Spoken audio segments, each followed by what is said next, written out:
good day to you all who are tuning into this video.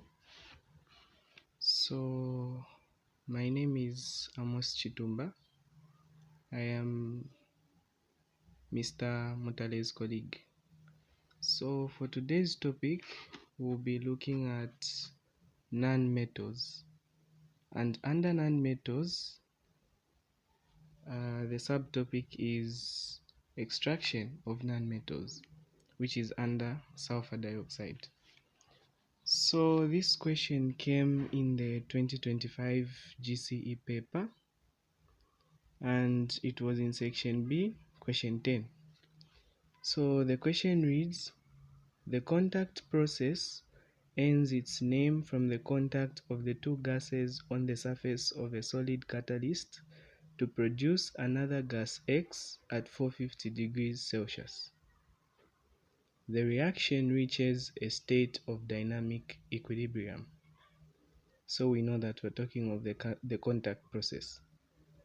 So question A, identify 1, X, 2, the catalyst used. Question B, one of the reacting gases is a pollutant. State the source of this gas. Question C, construct an equation including state symbols for the formation of X from the two gases. Question D, to produce X, manufacturers avoid increasing the temperature. What does this suggest about the thermal nature of the reaction that produces X? Question E, the desired product for the contact process is concentrated sulfuric acid. Outline how X is treated to finally obtain the sulfuric acid. And lastly, question F, give one commercial use of sulfuric acid, and the total marks were 10. So some of you may be wondering why I read out all the questions. It's actually important to read out all the questions before you answer the whole question, because some of these questions act like a guide, so you'll be able to know some of the information from the other questions which are below the other ones. So we'll start by answering question A1. Identify X.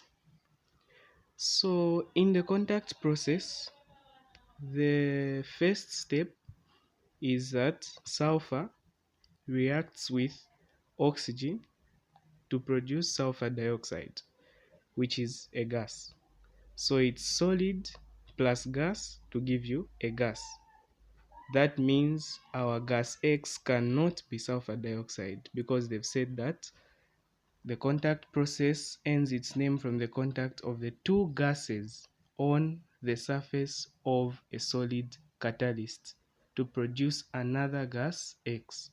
So they've told us that they reacted two gases, not a solid and a gas. So the resultant gas cannot be sulfur dioxide. So we go to the next step under the contact process, which is sulfur dioxide, which was produced in reaction 1, reacting with more oxygen to form sulfur trioxide. So in that reaction, it is gas plus a gas to give you another gas. Therefore, our substance X would definitely be sulfur trioxide. Our substance X would definitely be sulfur trioxide, as you can see here. So we go to question A2. Question A2. Identify the catalyst used.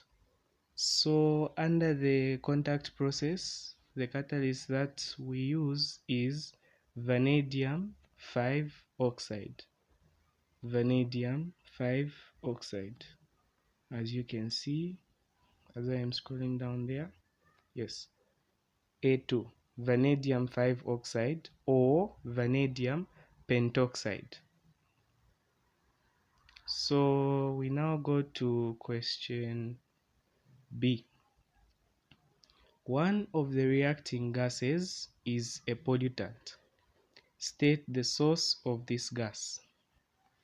One of the reacting gases is a pollutant. State the source of this gas. So, the gas that we identified is sulfur trioxide, and it is formed by reacting sulfur dioxide and oxygen. So they are asking us, one of the reacting gases is a pollutant.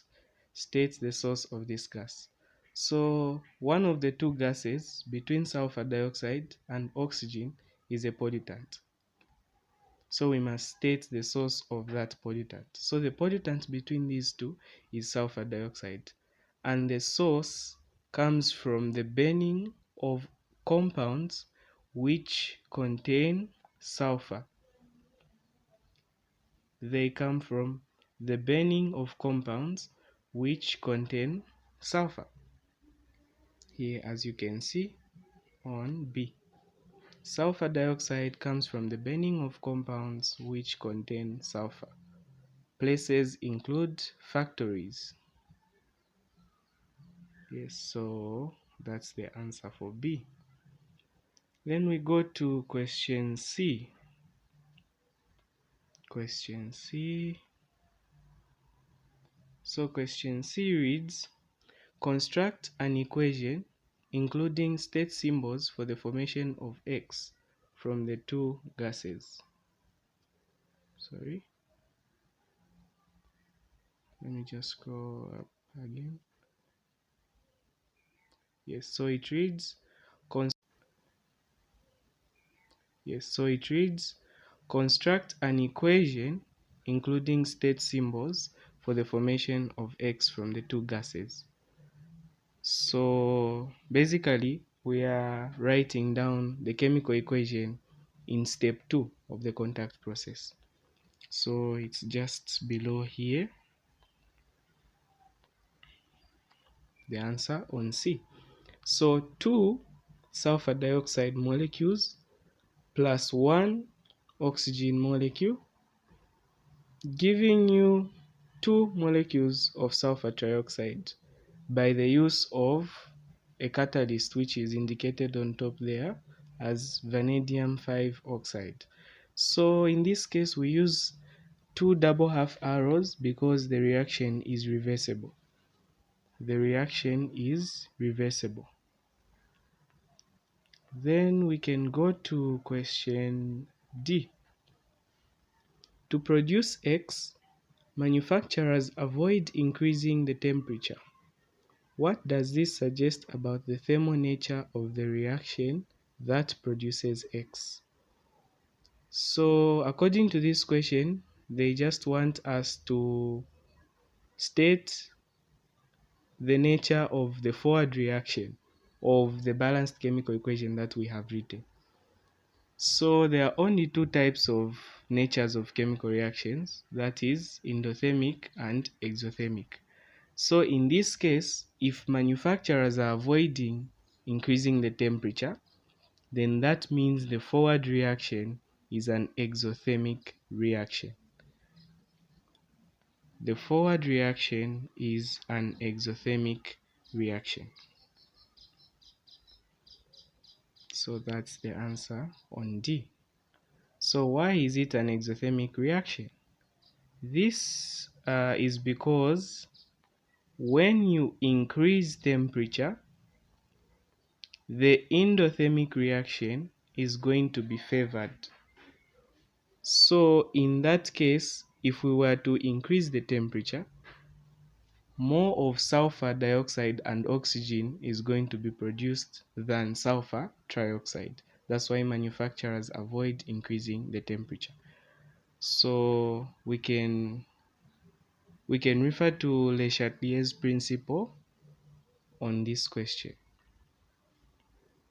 So we go to E. The desired product for the contact process is concentrated sulfuric acid. Outline how X is treated to finally obtain the sulfuric acid. So after we have formed this product X, which is sulfur trioxide, it is then added to called concentrated sulfuric acid. The sulfuric acid is already there and it must be cold. So we add this substance X to the concentrated sulfuric acid. Then once it dissolves in that acid with a very, let me say, fuming and oily liquid is formed, and this liquid is called oleum. So the oleum is now further diluted to form the concentrated sulfuric acid. So that's just the best way that you can describe that, and it's on E here. Okay, yes, on E. So E, gas X, which is sulfur trioxide, is added to cold concentrated sulfuric acid to form an oily and fuming liquid called oleum, which is H2S2O7. So sulfur trioxide plus sulfuric acid giving us oleum. So oleum is then diluted with water to form concentrated sulfuric acid, which is this reaction indicated below. So you can also include balanced chemical equations in your description because they sometimes award marks for that. Yes. Then we now go to the last question. F. Give one commercial use of sulfuric acid. Give one commercial use of sulfuric acid. Sulfuric acid has a lot of uses, and they are listed down here below. Yes, here on F. So point 1, it is used in car batteries. That is one commercial use. And why is it used in car batteries? Because we know that it is a strong electrolyte. A solution of sulfuric acid contains a lot of ions which are able to conduct electricity efficiently. So that is why it is used in car batteries. Then 2, it is used to make detergents and soaps. So again, we may ask the same question, why is it used to make detergents and soaps? So this is because when sulfuric acid is added to hydrocarbons, the reaction which occurs produces sulfonic acids, and these sulfonic acids are used to make surfactants. So the surfactants are the ones which are the cleaning agents found in detergents and soaps. They're able to remove the excess waste on our bodies. They're able to remove dirt on our clothes and all those things. Then point number 3, it is used to make fertilizers. So I think this one is based on the principle of acids, bases, and salts, where an acid